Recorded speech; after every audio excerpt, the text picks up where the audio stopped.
Welcome, and thank you for tuning in to the Supply Chain Dialogues podcast, where we will be diving into the procurement, supply chain, and operations management world. We got insights for you into new, old, and even outdated truths, and hopefully that will make you more successful in your job by expanding your knowledge of solutions which are out there. My name is Daniel Helmig, your host for the show. I ran supply chains, procurements, and operations globally in 5 industries for more years than I care to remember.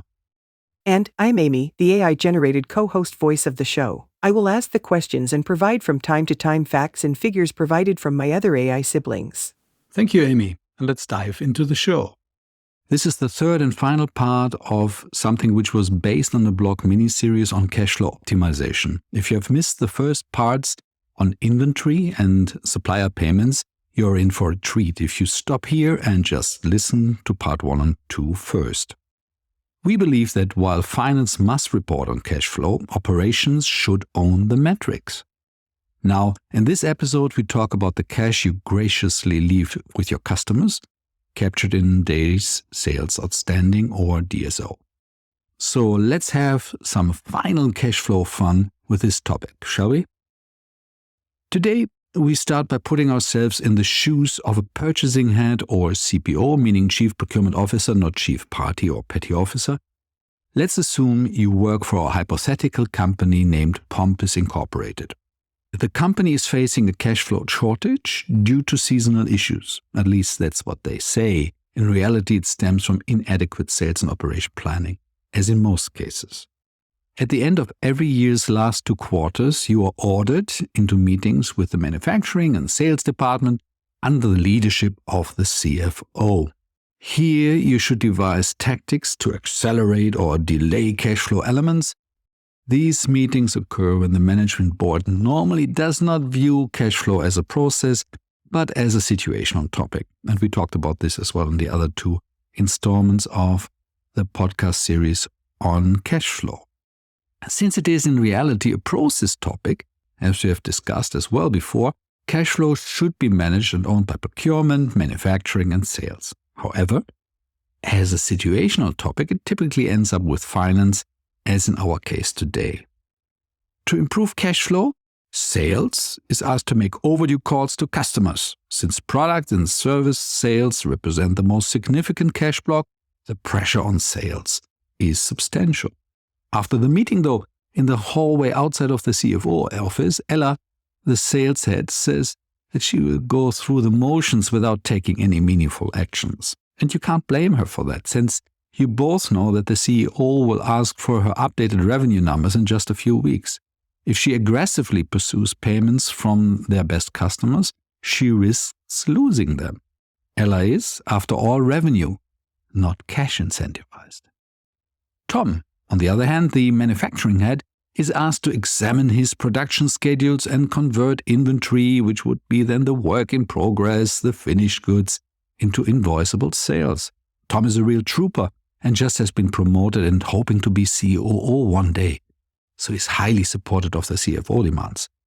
He just does not look forward coming back to his team to explain why they again will need to push manual hot lots outside their manufacturing execution system, which will delay other planned orders. To ensure timely delivery, he will have to sign off about 10% more overtime for the next few weeks to compensate for the production delays. This results in an increased cost of sales and a margin squeeze for the subsequent batches. But hey, he's manufacturing and not responsible for margin, so he believes at least, because he's still a rookie, and the CFO should know this anyway, right? Finally, as head of procurement, the CFO asks you to look at due supplier payments and identify those usual suspects that accounts payable could safely delay into the next quarter. And you can count yourself lucky that the CFO asks you, since, in some company this is done by secret handshakes between CFO and accounts payable alone. So you diligently analyze your Pareto of all payments due in the next 2 weeks before the quarter ends to look through the supplier names. Nearly all of them you will be able to delay, except 2 that you will not touch with a 10-foot pole. The first is with your supplier, let's call him Widget AG.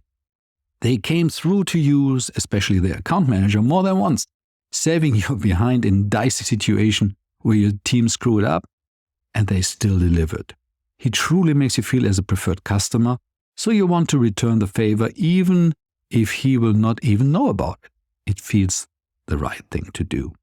The second large invoice is from supplier BCDF Incorporated. And here you will not touch the invoice since you still remember the havoc that was caused the last time you tried. Burn once, shame on you. Burn twice, you know the saying. BCDF are excellent and reliable in product quality, commercial and delivery performance, and expect, when it comes to commercials, the same from their customers. The first time you tried delaying their payments last year, you received just 1 day after the payment was due a call, not an email, from the head of accounts receivable, not sales, telling you in no uncertain terms that you are in breach of the contract, and based on her internal policies, she is forced to impose a delivery moratorium until you have paid. Nothing personal, she said with a half smile. You know that their sales guy you probably could have strong-armed into a few days delay, just signaling him some potential new orders. However, the accounts payable head was like the iron lady you had to learn. An hour later, the first calls from your plants poured in since they were alerted by supplier BCDF that shipments would be halted due to commercial issues caused by procurement, ouch, and the accounts payable, double ouch. While you still debated whether or not you go back on your commitment to the CFO, the assistant of the CEO was on the line to ask you to wait for the CEO. When she came on, she inquired about what the hell is going on and gave you an earful about making decisions by thinking through all the consequences. After being chewed on for 5 minutes, that felt like an hour, you got on the phone with your accounts payable colleague who was on his way already home to ensure that BCDF Incorporated is being paid as soon as possible. The following day, you called the iron lady from accounts receivable, telling her it was all just a big misunderstanding due to some system glitches. So what do you think? Is running cash flow ad hoc management operations a great idea? I think definitely not. It causes noise up to havoc throughout the whole value chain of here Pompous Incorporated. But let's hone in on some of the decisions that you as the head of procurement or customer took as a reaction to the sales and accounts payables of the other company. And here's some lessons learned for these departments or for our sales and accounts payable departments overall. First, make your customer, surprise, surprise, feel really special by doing, not just talking. If they feel to be your preferred customer, you have a good chance to as well be seen as their preferred supplier. It's a joint effort. Second, sales, step away from chasing overdue payments. Let the Avengers from accounts payable handle this. Horses for courses, as the Brits say. Your job is to sell your excellent products and services. Their job is to ensure that the cash comes in when it should come in. So now back to our story. While the CFO took the shotgun approach with regard to optimizing cash flow with everyone in the company, by the way, we kept real estate and treasury, who were as well sitting in the meeting, out of the story, since the episode is about operation cash flow management. We actually touched on a highly sensitive topic. Not all boards and CFOs have the guts to push overdues. They perceive significantly more buyer than supplier power and assume that there is little to be gained by focusing too much on optimizing DSO without aggravating customers and consequently risking revenues. But this is not the only tool in the DSO improvement toolbox. Let me cover the other areas. For example, DSO is squandered since invoices are not sent before or at product delivery. I know about many companies where the invoicing is being initiated by the shipment clerks for finished goods. Let's think about it. How eager are they to do the office job when they have so much just to do to get this stuff sorted with logistics companies and getting the RAM free in the evening and especially before weekends? The humdrum paperwork can wait. until the papers are stacking up so much in their drawers that they cannot be closed. If this then is coupled with payment terms of customers that declare that the payment term clock starts ticking after the receipt of the invoice, weeks or months are lost.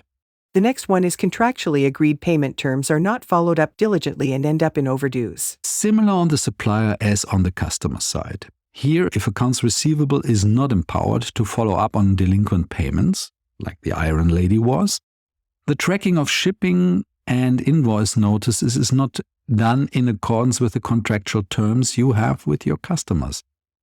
Stuff piles up. And then we have the wrong team follows up on overdues. It should be tough as nails accounts receivables, not very friendly and understanding sales, as we already alluded to before.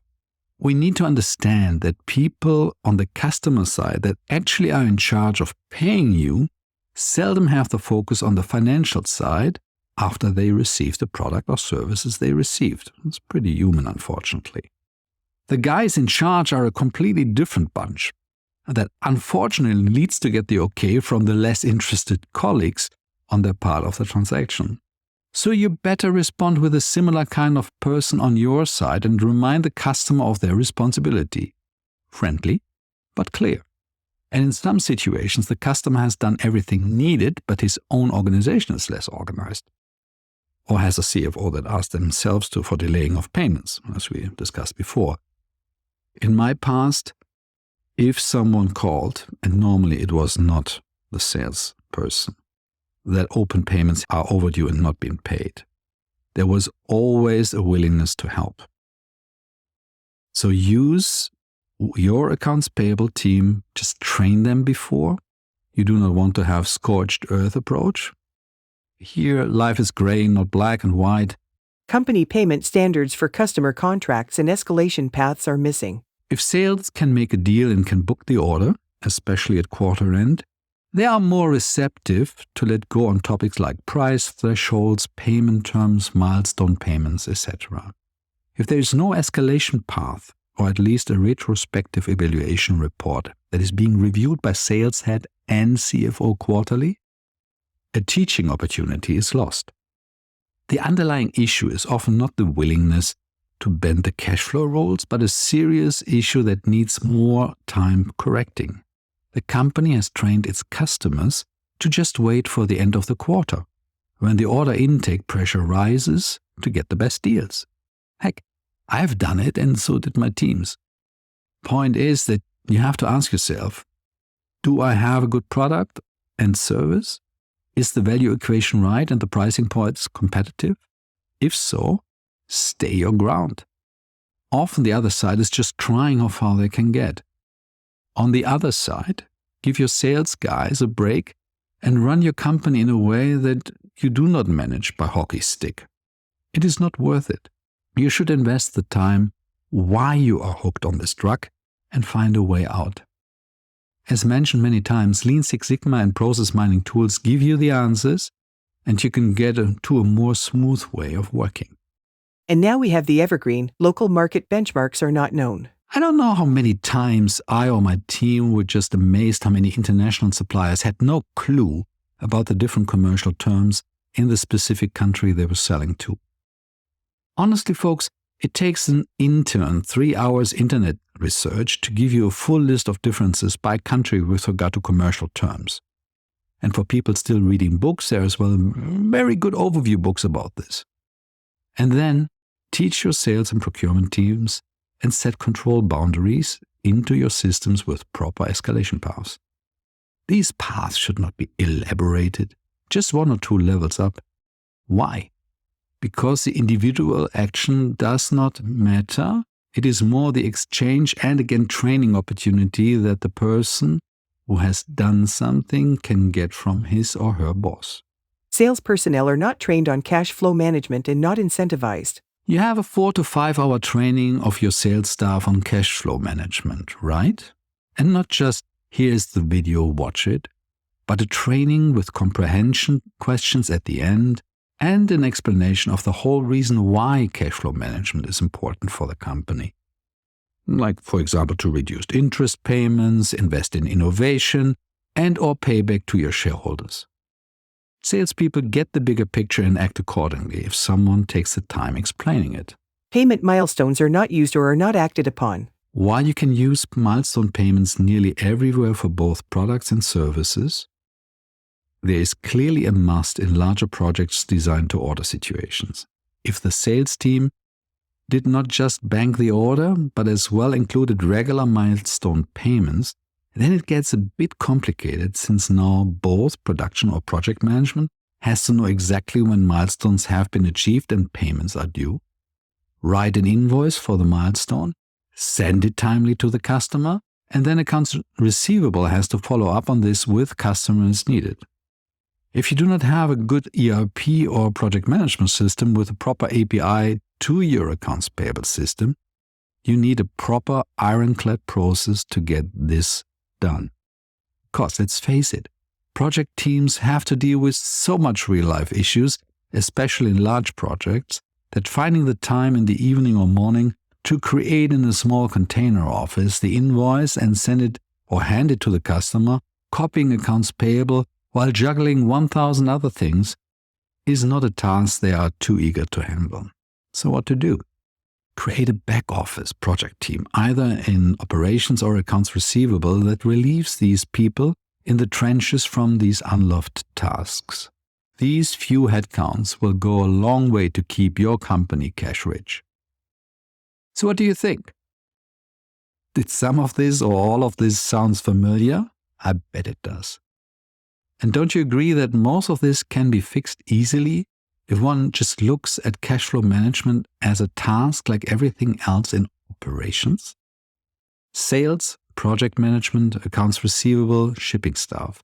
At the end, it is all about getting the sweet cash that keeps the company afloat and successful. Let's celebrate getting our cash flow processes fixed and stop seeing it as an unloved cousin of the work your job is really about. Well, actually, all of our jobs are just parts of the overall need to earn money. We just tend to forget this based on this elaborate labyrinth created as part of the 200-year-old division of labor concept. Let's take the heads out of our mazes and see that the customer is on one end and our bank is on the other hand, which puts at the end the sweet money into our pockets as well. Now, as always in the supply chain dialogues, we see gaps as opportunities. And nothing is cast in stone. As it is always so nicely said, over time, fix becomes variable. So here are a few simple questions, as always, to establish whether or not you have an opportunity around free cash flow, here with a focus on DSO. So let's go through the questions and see how many of those you can answer with a resounding, fact-based yes. Do you have any cash conversion cycle metrics linked to the compensation of management and sales boni? It is the most crucial point to turn around the ship. Hence it is the question 1 in all parts of the mini-series on cash flow. How quickly can you get the cash in and some that you spent before to create your product and services? This, in simple terms, is what you call business. Did you update your guidance to sales personnel about accepting payment terms in the last 5 years, considering the massive change in interest rates in all global markets? Are they trained in payment terms? Similar like for procurement personnel, salespeople need to understand that it is order and cash flow, and margins and customer retention and. Sure, when you are a 35 or 45 years old sales executive, you know all of this. It was soaked in by your long experience. But what about the colleague or high school grad that is starting on their first job in sales? How do they learn it? Setting up the trainings or use external training to making it mandatory is not a lot of work. Heck, it's about a few hours to create it. Just make it interesting, especially today where the attention span of the new job entrants is shred to pieces by TikTok, Instagram, YouTube, and Discord. Do you have payment terms maximum thresholds for sales contracts of 30 or whatever days are customary in your industry? Is it monitored with automatic tracking in your order tracking system? We covered this before, so when you do not have it, follow the simple slogan, yes we can, or just do it. Do your salespeople understand the cash flow benefits of prepayments? Are they incentivized, Again, something we covered earlier with regard to project milestone payments. Just recognize that the people doing the project love doing the engineering or manufacturing side of project, not necessarily the commercial part. If they would, they might have chosen a different career path. So have a commercially or cash-minded back-end team that handles this side of invoicing along the respective milestones and have the APIs into the accounts payable system done. Do you measure the difference between contractual payment terms and actual payment by your accounts receivable department? It is the other side of the coin we discussed on the topic of DPO, supplier payments. Payment terms on customer contracts look great, assuming that they are the right ones that the company wants, but this is light years away from executing it on the other side of the company in accounts payable.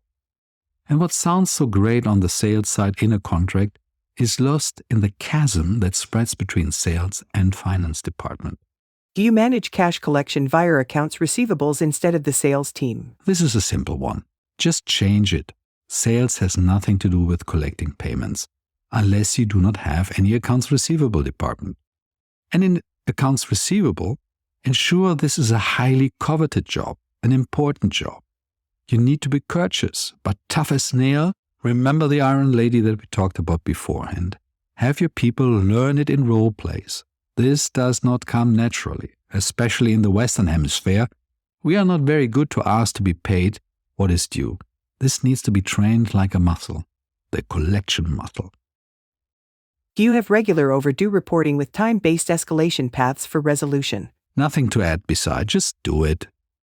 Do you track on-time delivery performance in the context of DSO and CCC? And do you have consequence management linked to it? While this is a typical operations topic, it has clearly as well a cash flow aspect. Think about this. How many companies go bankrupt in large projects that spread over years?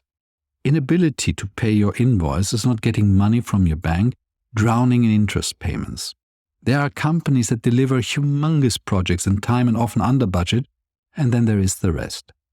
Especially when municipalities or governments are the customers and no one really feels in charge, projects come off the rails. As a German, I just have to think about the crazy delay of the Berlin airport. Every third-level city in China would have built 3 airports at the same point in time. Construction delays on highways, our so-called beloved Autobahns, and I could go on and on and on. I bet my Six Sigma green belt that these firms have, beside lousy customers, no consequence management on-time delivery performance. And I assume that even the payments defined in the contracts from their customers are time and not milestone-based. Because if milestone-based, they would, you guessed it, be bankrupt. So as a matter of corporate hygiene, or say-do ratio, keep on-time delivery performance high on the agenda. It is not only the what you deliver, but as well how you deliver it. Sorry I got a little bit sidetracked on this. It just amazes me how good people in great firm can just create so much havoc if processes and systems do not provide the swim lanes for them to ensure stellar performance. And it is so simple. Now, if you answered yes to most questions and found my background talk child play, great. You have your DSO under control. Congratulations, well done. You do not have to listen to this. Better do some other stuff. Feed your birds, learn the piano, make a compliment to your significant other, or at least your neighbor. However, if you do not know or answered several questions with a no, you have a great opportunity here to make your company much more resilient. To understand now the size of the prize, because we don't do anything for just fun, please use these simple steps to establish the gap and the target. Divide your total annual revenue by 365. Now you have your revenue flow per day. Now set your DSO payment terms average target. Small tip, depending on your sales footprint, your DSO target should be negative to maximum 60 days. Now subtract your current DSO from your target DSO and multiply by the daily revenue flow per day. For a company with $10 billion of revenue, 400 to 800 million of cash improvement in less than a year is very possible. How about them apples, as our American colleagues would say? So there is quite a lot that we can gain by getting our act together on this one. As always at the end, we're laying out the project setup to close the gap and grasp the opportunity at hand. So let's go through the individual components, what needs to be done from our perspective. So let's start with the time plan. This project takes about 6 to 9 months to do. This is not rocket science. Fixing most of the areas we talked about only leads relentless execution. There is no magic involved here. So the board sponsor should be the head of sales, if the head of sales is part of the board, or the COO, assuming that the sales reports into this function. The lead for the project needs to be the delegate of the head of sales, business unit heads, and head of accounting. It's a joint target. And you need a lead that is incentivized and motivated, plus recognized by the sales team. Leading by example is the key here. If the head of sales sees this as irrelevant, get a new one. Now, how do we set up the blueprint? First, we have to assign a great project leader who has both IT and sales or IT and accounts payable background. I would suggest not to search for someone who has both because, as far as I know, there are not that many unicorns in the world. You need to understand with him or her your current state. If you do not have a good center of excellence of hardcore, lean, and Six Sigma people, get external help. Use process mining companies to sift through your IT environment to find the gaps. Set tough goals, which are not easy to reach with business as usual. Define the to-be state, again, not to be too difficult. Most of this we covered already today. Now the project setup is as we normally define it. A weekly task force with clear objectives, and the project team, accounts payable, sales from all divisions, not headquarters staff, should sit together on a weekly basis. Monthly reporting on board level by head of sales or COO with clear output KPIs, like for example, DSO, overdue development, number of contracts with aligned payment terms, total revenue by country covered overall. Establish clear roles and responsibilities for both sales and accounts payable so that you can get the overdue payments better valued in the future. How do we sustain success? Well, establish and regularly update trainings for sales and accounting. Use as much role-play setups as possible. It can be virtual via Zoom, etc. It's just fine. No need to increase travel cost and greenhouse gas emissions due to that. And then establish customer driver's licenses in accounts payable, ensuring that only trained people can talk to his or her majesty, the customer. Develop procedures on working level, update general terms and conditions, and many other stuff. The digitalization or automation opportunity in this area is, as always in cash flow areas, high. Everything hangs together: procurement, manufacturing, sales. If you look at the order-to-cash process, all elements must be linked in data lakes to identify patterns, gaps, and casualties. It is today no longer problematic to get this done. It just needs focus and some excellent data scientists and machine learning people that are also trained in operations. We covered that before. And again, shadowing people in operations for a week, following the product from order to customer. There are so many different and interesting ways of how you can get these data scientists and machine learning people linked with what your product and your company does. Now, how about the risk? From our perspective, it's rather low. In the end, the market dictates the payment terms you can accomplish unless you have a market-dominating position. Still watch out for significant customers that as well are your suppliers. Otherwise, you basically get a boomerang that you don't want to see on this topic. How about the cost? They are pretty minimal. Internally, data lake, ERP, CRM like Salesforce should already be existing. But even if you still operate on Excel-based order management, and I wish you very good luck in this case, you can run a few monthly inquiries to see the gap or the opportunities. Training should be done in-house so that you keep the knowledge. As always, when you try to sustain, you have to as well watch out for things that can go wrong. Expect pushback from sales and accounting. Sales will claim to lose orders, and accounting, if not doing the overdues already, will claim not being near enough to the customers to do the cash collection. The real mitigation on this is case-based training, as I mentioned many times, for both departments. Make it clear to sales that cash is as valuable as orders and that they were hired to manage both. Accounting must learn to align more with sales to learn about customers, so having access to CRM files, call logs, and clear communication targets at customers. So, this was now the mini-series on cash flow management. Hope you had some fun while we were going through this. We covered the three main ingredients of value chain cash flow in a manufacturing or FMCG company: inventory, supplier payments, and customer payments, including DHO, DPO, and DSO. We concentrated on those since they impact most companies' cash flow.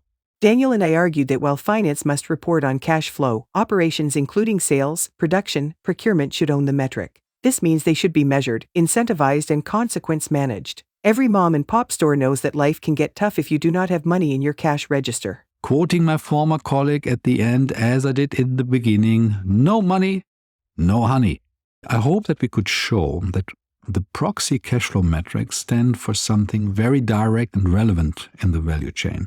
The ugly duckling, if treated with knowledge and focus, can turn into a swan that impresses your customers, investors, and banks. And I mean white swan, the black swan we hold at bay with implementing a 21st century supply chain. If you're interested in this, please find the blog post or listen to the podcast. On the Helmick Advisory webpage, it's easy to find. It's all the articles with a flock of black swans.